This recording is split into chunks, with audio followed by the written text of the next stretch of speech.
Hazel, Yes, Kuya Will. ano talagang pangalan mo? Hilario Irinco.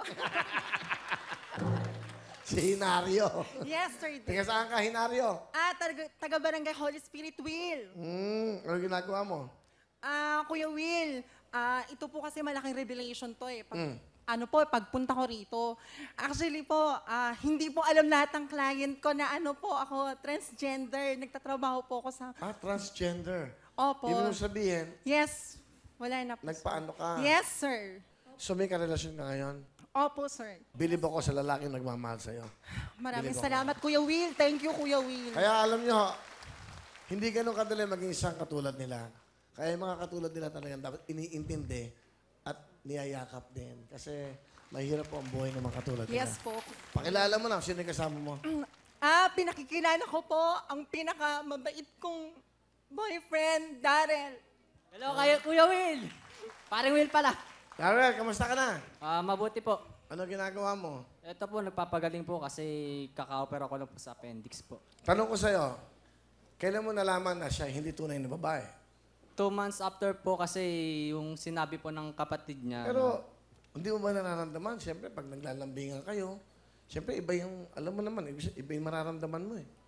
Hindi po kasi babae po talaga eh. Yung feeling mo, babae Opo, talaga eh. siya? Kasi yung unang meet ko po kasi sa kanya, na-shock po kasi nagandaan po ako. Kasi napeke po ako sa boses eh. So nagkagusto ka. Hanggang ngayon, mahal mo na. Mahal ko pa rin, mahal na mahal ko po. Wow. Daryl, ano gusto mong sabihin?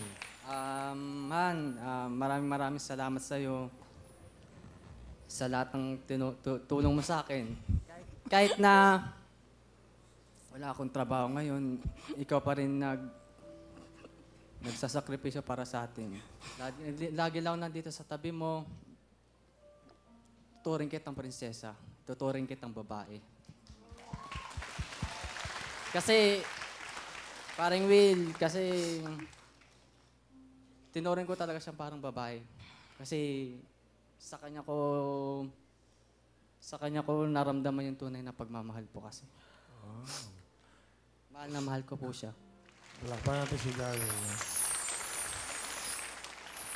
Salamat po. Sana dumating ang panahon talagang kayong dalawa.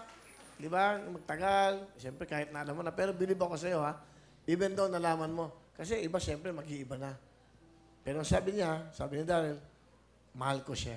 Kaya yun na yun. Pag mahal mo, kahit ano ka, sino ka, yun na yun. Hazel, ano gusto mong sabihin sa iyong mahal na boyfriend?